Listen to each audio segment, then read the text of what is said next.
Welcome to the Sharkpreneur podcast with Kevin Harrington and Seth Greene. Kevin Harrington is the inventor of the infomercial, one of the original sharks from the hit TV show Shark Tank, and has generated over $5 billion in TV and digital direct response sales. Seth Greene is the world's first trusted authority on cutting-edge direct response marketing, a best-selling author, and the only 3-time Marketer of the Year nominee. On the podcast, Kevin and Seth interview Sharkpreneurs who share straight talk on what it takes to explode your business. Why do so many businesses struggle while others seem to explode overnight? Do you wish you had the secret to this type of exponential growth? Now, I've scaled more than 20 businesses to over $100 million, and it's not just luck. In my new book with Mark Tim, Mentor to Millions, you'll learn the repeatable framework I use in all my business ventures for massive success. Order at kevinmentor.com and get over $1,000 in bonuses. Head to kevinmentor.com. Welcome to the podcast. This is your host, Seth Greene. Today I have the good fortune to be joined by Aleksandr Seleznev, who is a senior advisor and portfolio strategist at CBM, Councilor Buchanan and Mitchell. He's also the chief operating officer of Barnhard Investments, an SEC-registered RIA. Alex, thanks so much for joining us. Oh, thank you, Seth. Great to be with you. Let's go back in time a little bit. How did you get started in the financial services industry? Oh, well, I actually started when I've been doing this for almost 12 years now. I started at Merrill Lynch. It worked out really well for me, but then I quickly discovered that it's actually not something that I would like to be doing for the long run. So then I worked in a couple of other firms, mostly in analytical positions. And then finally I ended up in the DC area, which is where I am now. And then after 2 years of working with, Debbie May, one of the partners I'm working with now, we actually decided to launch our investment management business. The name is MBI. So that's how we started. Okay, and tell us, it sounds like you have two roles, being a senior advisor and portfolio strategist and being chief operating officer. Talk about the responsibilities of each and how you juggle both. Oh, absolutely. Yeah. So this is actually one of the reasons I enjoy doing what I do so much, because essentially I am doing both.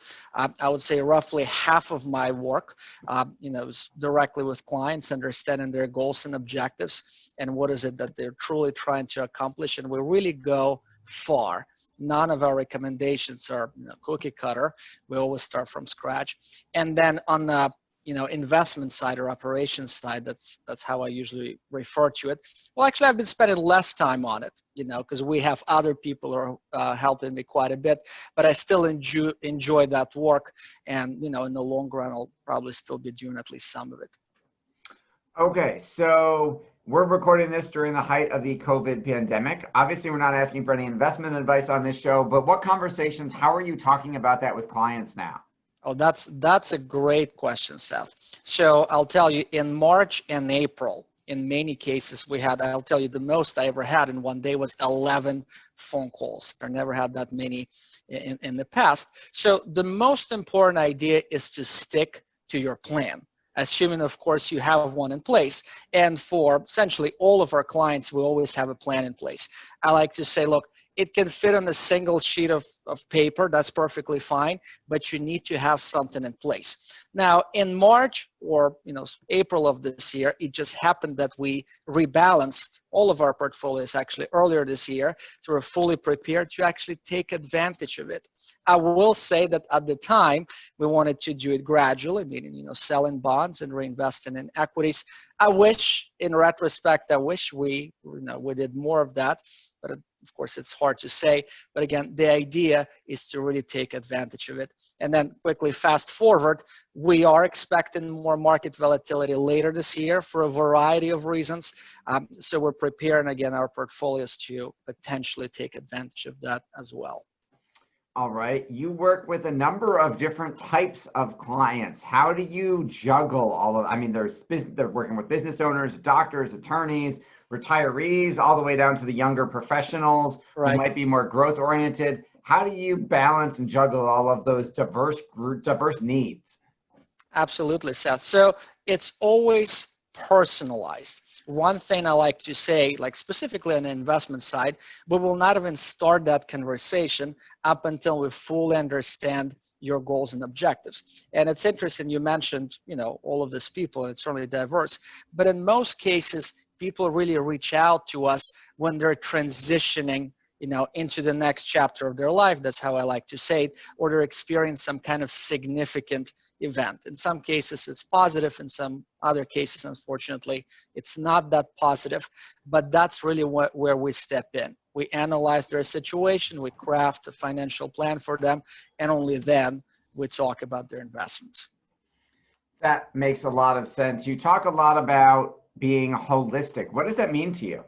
Oh, absolutely. So that means to us that we go beyond your financial goals. So, and interesting, it's actually a very good question, Seth. We usually start a conversation by simply saying, well, what is important for you? What goals do you have besides your financial goals? And it's interesting what people tell you. And I'll tell you this, it's not only about your investment returns. For many people, it's about leaving their assets to the next generation. Just to make one example. For other people, they absolutely prefer to fund their children's education before they found their own retirement, which is, perhaps a little questionable. But from our perspective, it's not just their financial goals. Okay, now you are both a certified financial planner and a chartered financial analyst. How do you feel that those advanced designations and study programs helped improve your ability to serve clients? Tremendously, I'll put it that way. Not to necessarily criticize anyone here, but what I see quite frequently is that different people approach the same problem, frequently from only one perspective. So, CPA would approach it one way, an investment guy, different way, financial planner, perhaps a third way, but who will actually do this holistically? So the fact that I have both, and the fact that I'm doing both financial plan and investment work, really gives me tools to be a financial quarterback for our clients. Because again, I understand all three sides of the issue. How you talked about being a financial quarterback. Who are the other professionals that you make up that team with you? And then kind of how are you managing them all? That's another great question, Seth. So we have 9 people in our group at this point. We have 5 advisors and 4 analysts, different roles.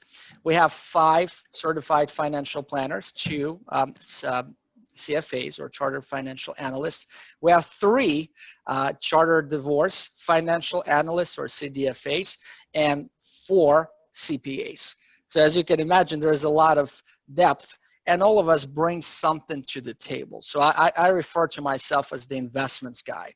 One of the partners in our group, she has a lot of experience with divorce. The other one is a former auditor. So everyone is bringing something to the table. So that's what we do in office, but we of course have a great network of referrals. Just to make an example, if someone needs an estate plan, would refer to someone else.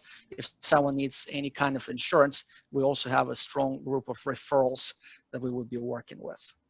You mentioned that network kind of several times. Talk a little bit, how often do you touch your clients and how are you touching them? Because I know you're a proactive communicator.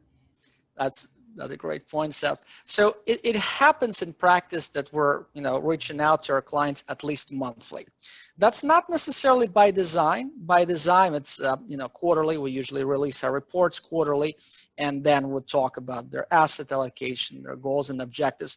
But again, we do so many things as part of CBM that in practice, I'll just put it this way, it's more than 10 times a year. Year-end tax planning, we're getting closer to that point. Then, of course, when our clients need to file their tax returns, we'd help them with that as well. Investments, I'll tell you, with multiple clients, we talked several times actually in March and April of this year, and it's meant to be that way. That's one of the things I say, you become part of our firm, and we want you to reach out, with any financial questions to us, not just investments, not just financial planning, anything financial.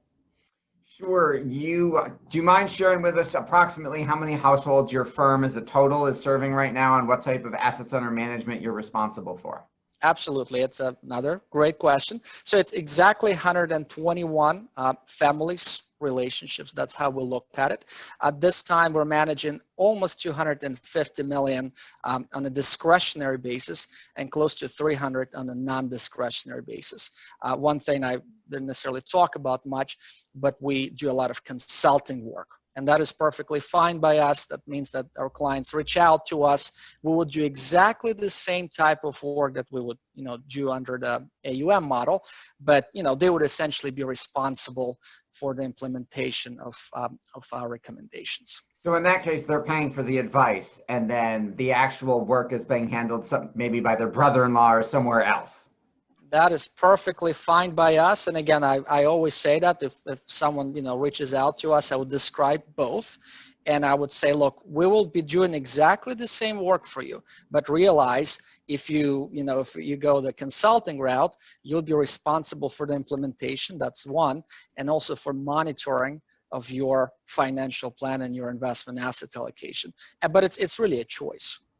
So. Absolutely. How you obviously crossing the $500 million mark is a certain level of success in our industry. How have you brought all those families and all that money under your roof? How have you grown the firm? Talk a little bit about the marketing behind it.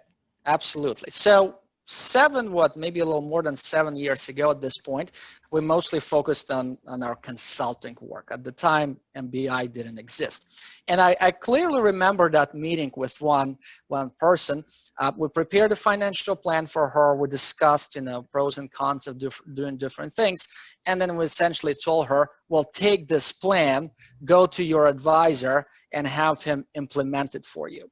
So then, she actually got back to us and said, well, it doesn't really make sense. Why wouldn't you do this for us? So that was essentially the starting point. We converted a lot of our consulting clients to the AUM model. So that was step one. Step two was to really look into our network. We have a great network in the DMV area.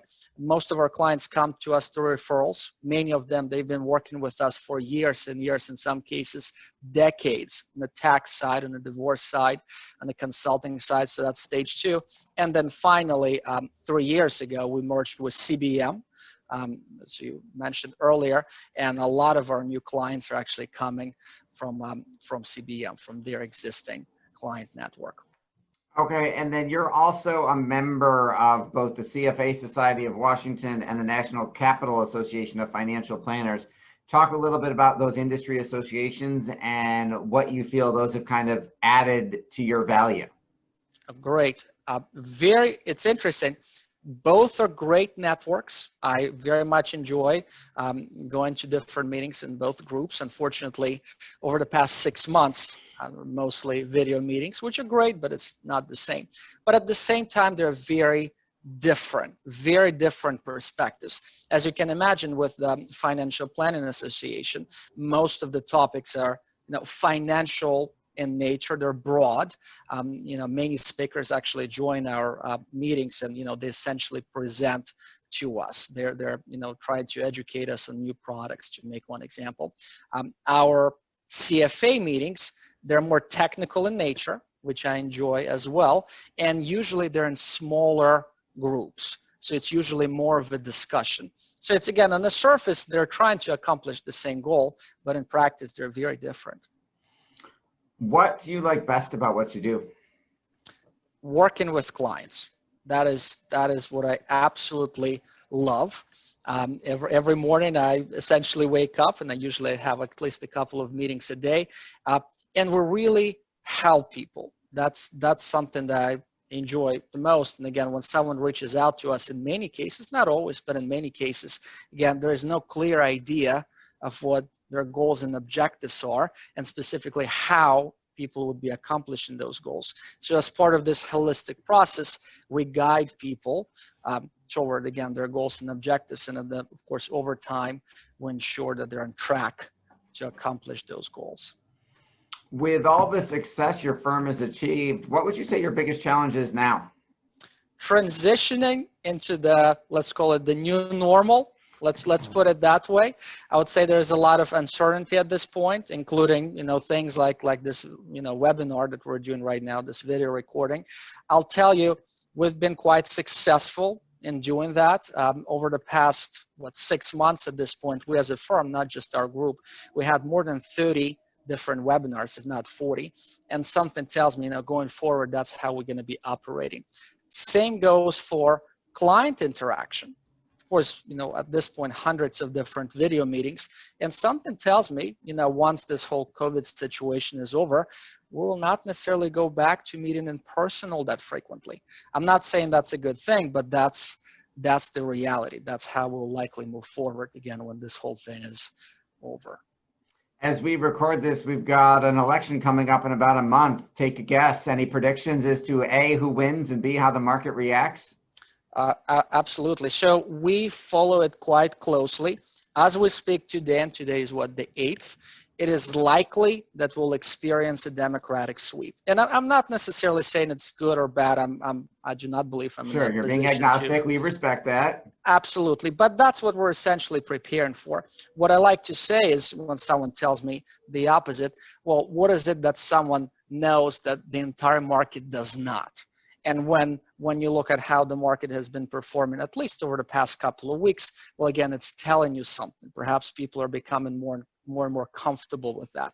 From our perspective, as I mentioned earlier, election is, of course, one of those things. But, continuation of the pandemic, when someone says that coronavirus is going to be back, I always say, well, why would it be back? It hasn't left us yet. So we'll probably have even more of it. We want to be fully prepared.